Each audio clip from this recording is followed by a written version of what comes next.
is a Chicago team with a ton of offensive talent as Parker.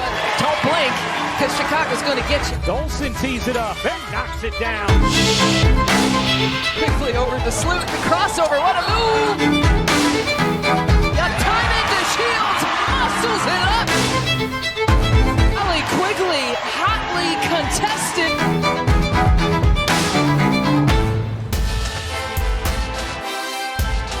Welcome to Chicago Sky Beyond the Court. I'm Brandon Pope. And I'm Amy Rutledge. Over the next half hour, we're going to show you how the Sky became the most progressive team in professional sports.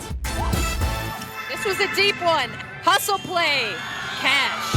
I'm just really lucky to be able to play in my backyard. Oh, nice play. Nice look inside, great motion, great movement. I am so passionate about basketball. I love it. I'm a student of the game. I'm a fan of the game. Zacharias Stevens knocks down the three. A much-needed three. And Vandersloot knocks down the three. WNBA especially has shown over the years how incredible women that we have in this league. Fadeaway J goes. How about the bench for Chicago? All I ever wanted to do was be a professional athlete growing up. Diamond to Shields here to start. And Hebert up against Nneka. She turns and spins and fires. Taking it all the way. Nice movement without the ball by Copper. I can't lie. I want to be an all-star. I want to win a championship. Astu do fall for two. Stephanie Dolson working on Kylie Shook, gets the shot to fall. Everything has been so much better for the Chicago Sky team. They are in an excellent rhythm right now. James Wade has to be pleased. You have these women who play hard and work together. Whatever reasons you love basketball, you'll see it at a WNBA game. We're all aware that 2020 was a crazy, unique year. For the players, much of it was spent in isolation, then playing in a bubble to prevent the spread of coronavirus. Sky closed out last year its 15th as a franchise above 500, a milestone they've only hit 3 other times. The 2021 season started with less COVID restrictions and great expectations. Thanks in part to WNBA champion, 2-time MVP, and suburban native Candace Parker. This is truly a great day for the city of Chicago and a day we are celebrating. She's going home. She's going home. Go Parker. Terrific news for the Sky and the WNBA as a whole. Candace Parker warming up prior to tip-off. She will make her Windy City debut tonight after missing the last 8 games with an ankle injury.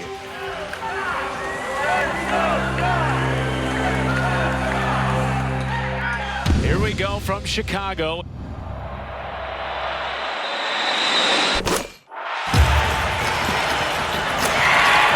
As a kid growing up, you always idolize the players that have come from where you come from and the hometown team. I've always been a Bulls fan, I've always been a Bears fan. To be able to come back and play in front of people that I grew up playing in front of, it means a lot.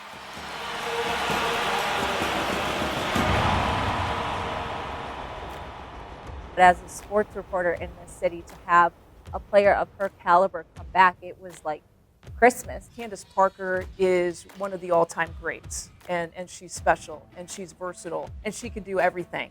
And so far, the list of things Candace has done is extensive. In 2008, she was the #1 draft pick. She was the second woman to dunk during a WNBA game. She holds 2 MVP titles, a Finals MVP, an All-Star MVP, Defensive Player of the Year, 2 Olympic gold medals, plus the coveted WNBA Finals championship title. What kind of player in the league could play 1 through 5, could play the point guard position all the way up to the center spot? And that's what Candace Parker can do. Candace is great. You know, you get somebody like that, a high-octane player on both ends of the floor, vocal leader, somebody with experience, is perfect for our team. The kick out to Dolson. She's off the mark. Look at those long arms and rebound. Coming in, expectations were obviously high. You sign a player like Candace Parker, and how could they not be? And it feels good for the Sky to have that player right there, Candace Parker, back, whether it be in a facilitating position or a scoring position. I think obviously having someone like Candace come adds pressure. You know, I think people are going to have expectations of like, oh, they were a contending team a couple years ago, now you get Candace and they should win a championship. Someone like her that can make an immediate impact and put us in a championship run. So, you know, when we signed her, that's where our mind goes, is that she's going to take us on a championship run. When you add a person of that caliber, player of that caliber, that has done it before and still has a high level left in her game, it only adds to your team. Parker gets a wide open look and drills the three. She's almost so good that everybody's got to adjust to that. And Parker, a little icing on top. But it's a great adjustment to have to make because, like I said, you know, when you have one of the all-time greats in the game, in my opinion, you're going to make concessions and you're going to step back. And so what I see is some of the unselfishness of this team because Candace Parker has come to Chicago because they want to win a championship. And people will step aside with some of their previous roles to be able to get that done. When you have a player like Candace and myself that are so versatile and can do so many different things, you know, it could be something like that. One of those dominant duos that you talk about years down the road. Faked out Kyla Charles, she faked out everyone. And in for two is Diamond DeShields. Candace's 14 years in the league have netted her worldwide celebrity. In Chicago, her teammates are also among her biggest fans. Having Candace Parker on my wall when I was a kid and for her to be my teammate now and for her to really be out there teaching me and I'm just learning from her every single day and for us to be getting a connection on the court that's just unmatched is just amazing. I'm loving playing alongside of her. And now the team you got here right now, a lot of young players, and I know when I'm talking to some of them, they're telling me they did projects on you in middle school. They had posters of you on their wall. They didn't have to say middle school, though. That's the thing. Right. They could have just said it in school. They didn't have to say, because that makes me old, but it's cool. And, I mean, I grew up in a basketball family, and so that's all we do is talk basketball. And so being on the court with people that want to learn and want to know and ask questions, like, I love it. James Wade wanting an explanation. Candace Parker wanting an explanation. She really is an extension of the coaching staff. Candace uses every opportunity to teach, not just her teammates, but also her daughter, Layla. She's on a mission to change the landscape of sports ownership and encouraging Layla to follow suit. The two recently became part owners of LA's National Women's Soccer League team, Angel City. I think growing up, we always hear about generational wealth, generational knowledge, you know, passing down, leaving whatever it is better, you know? And that's what I want to do. I want my daughter to understand business. I want her to understand that she deserves to be sitting at the table, that she deserves to be looking these people in the eye across the table. And why not start at 11? Why not start at 12 so she understands the responsibility behind it, but also that, like, you work hard enough, like, you're going to be respected. Her place in the sports world isn't confined to the court. She crosses over into the role of analyst, sitting alongside NBA greats. I grew up in a household that I was told I could do and be anything. And I think it sent me off into a path of confidence, and it set me up to know that I belonged in certain rooms. Reigning Defensive Player of the Year, Candace Parker. Your thoughts? You were Defensive Player of the Year? Take the surprise out your voice, Shaq. When I'm calling a game, I feel like I do the work. I've done the research.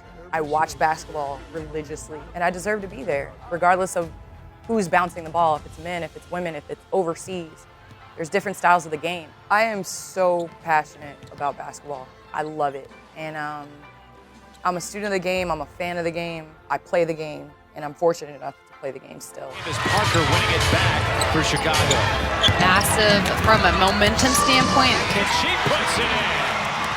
And the crowd goes crazy. When it comes to social activism among professional athletes, the WNBA created the perfect blueprint. We're going to show you how the Chicago Sky turned intention into action when we come back.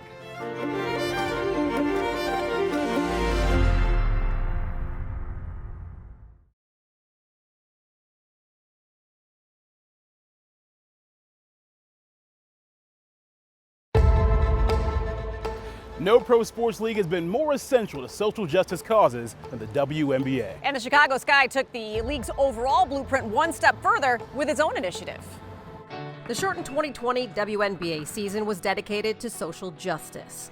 For the Chicago Sky, that just wasn't enough. The team voted to move beyond awareness into action.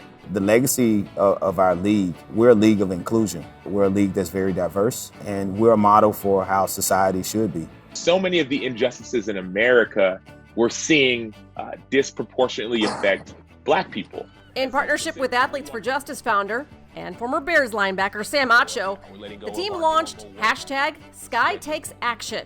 The team donates funds to Chicago-based organizations based on game performance. In addition to the cash, custom auction items are sold off by members of the team. In the WNBA, we're 80% African American women. We're a league of women, LGBTQ, different religions, socioeconomic backgrounds. Like, we are the voice for the voiceless. The coronavirus postponed professional sporting events from March to July of 2020.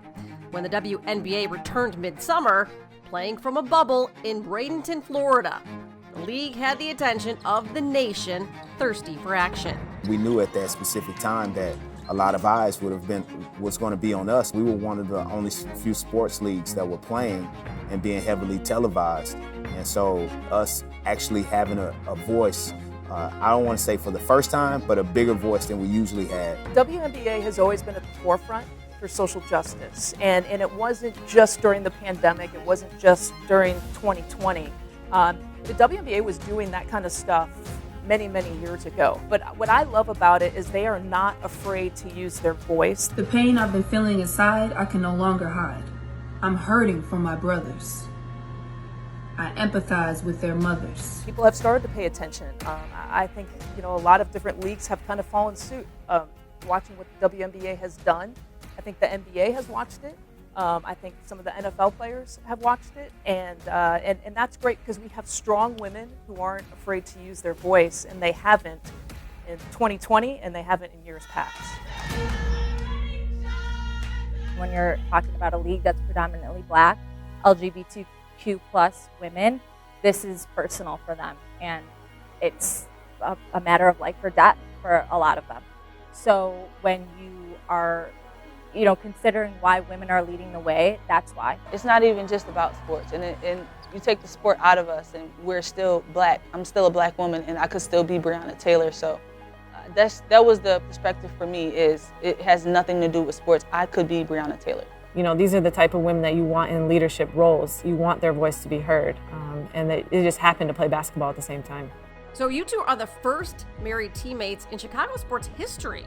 Once we got married, once we took that final leap, I think that was when it was kind of like, okay, let's let the world know. On a professional standpoint, we're committed. This is a lifelong thing. So we're going to be teammates for however many, but we're going to be life mates forever. Really, for a lot of young players and people, you're role models, you're heroes. So what do you say to young people who want to, but are struggling to be themselves? To surround yourself with those who are just full of love and that will support you and love you for who you are. It's not always easy, it's not easy for anyone. So realize that it's a journey, and that by the end you will feel and be much better of a person. Once you get over that hump of, coming out and just being who you are with your family, you're just going to feel so much better. Just know that there's better days. A lot of people look up to these athletes and they want to hear what they have to say. They want to know how they feel. They want to see that they're human, actually speaking up. We will not stay silent. Critics can still be found everywhere, leaning into that old school trope that athletes should stick to sports. They're part of the problem, and that's fine if that's how they feel, but they don't scare nobody.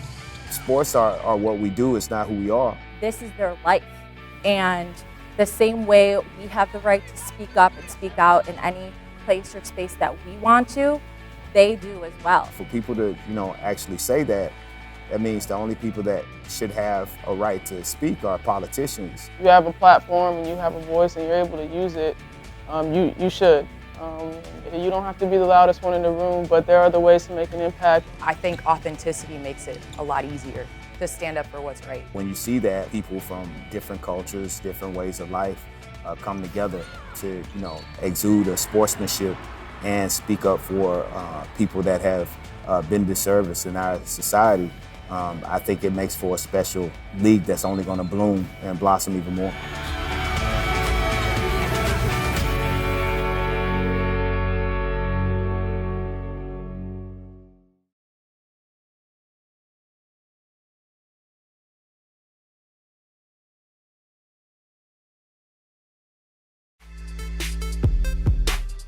Michael Jordan. Michael Jordan. Michael Jordan. Michael Jordan. LeBron. Cubs. Sox, Southside. Deep dish. Deep dish. Thin crust. New York style. Ooh, Chicago style hot dog. Polish sausage. Chicago style hot dog from Portillo's. Supergirl. Batwoman. I've only been Chicago Summers, so I'm gonna say Summers. Chicago Summer. Chicago Summers. Definitely the Sears Tower. Willis Tower. I have no idea what tower that is. Oh, is that where you go out and you can see the? Oh, I didn't even know that was called that. We're done. Next, no glass ceiling can stop them. How the Sky are shutting down all their haters. That's coming up when Chicago Sky Beyond the Court returns.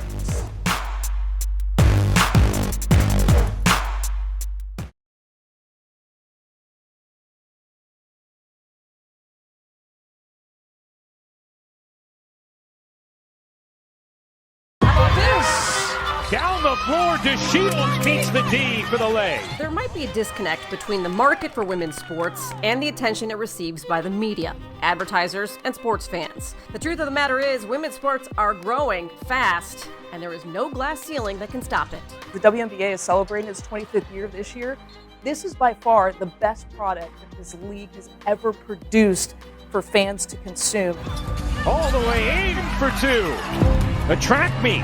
No look to Eber, and it's 6-0. It's the most pure form of basketball that you can see. People have said that our league is nothing or whatever, you know, bad basketball, whatever. We're not the NBA, but we've kept going. And now, you know, we're doing amazing. Viewership is up. When people see us, they love us. Rest in peace to Kobe Bryant. He was our biggest supporter. And I think that was super important because people see Kobe Bryant, one of the best to ever do it, supporting us, and that was major. It's still going to take some time for the WNBA to catch up to the NBA, but you know the NBA got like a 15-20 year head start. You know, so the race is not fair right now for the WNBA. When you start marrying WNBA players with NBA players and in the marketing realm, then all of a sudden you're normalizing both leagues. That juicy double beef, double cheese classic taste you can't get anyplace else. Now you know. They have to figure out the economics first. You can't just say we have to pay these players and the money isn't there yet, you know, and so that's why the advertising, the marketing, the TV contracts, that's why all that stuff is really important. I want to see a Tuesday night game hyped up the same way TNT and that Turner table hypes up, you know, some random game in the middle of the week in the NBA. I want to see these women's faces plastered all over cities and markets that they play in. Visibility is the main driving force in the success of the NBA. You look at people getting to know the NBA story, getting to know the players, social media, all that's important. And so I think we're going to keep fighting for visibility. I just want to see us on the ticker. Maybe every once in a while, just showing our scores and just little headlines like that could help.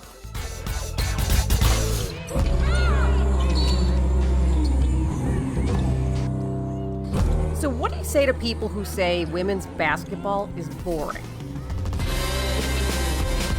Out there with Dolson, no Candace Parker on the floor. That jumper goes down. Gives it up to Copper. Nice no-look feed from Parker. All the way in. Copper off the window for two. Again from three. I think the first and foremost is not comparing us to the NBA. You know, we're not the NBA. We're not men. We don't wear NBA uniforms. We don't play NBA basketball. You know, so the comparison is just not fair. And every time we get compared to the NBA, it's like just to belittle. We are different, and we're just as good at how we play our game. Think about your daughters, your sisters, any women in your life that, you know, maybe one day want to play sports. It's like you don't want to be that kind of role model for them that just pushes women's sports down. I feel like when people say it's boring, it's like it's literally just about women. What do I think about the people who say watching women's sports is not as entertaining as men? I think they should go make me a sandwich. Vandersloot tracks it down. How about another try? It goes! A lot of players talked about wanting the WNBA to have more fans, to get more attention. What do they need to do to make that happen? I don't think it's on them anymore. It's on us as members of the media. We have the capability to be covering these teams the same way we cover every other professional Chicago team. Why aren't we? The players are stars. The coaches are stars.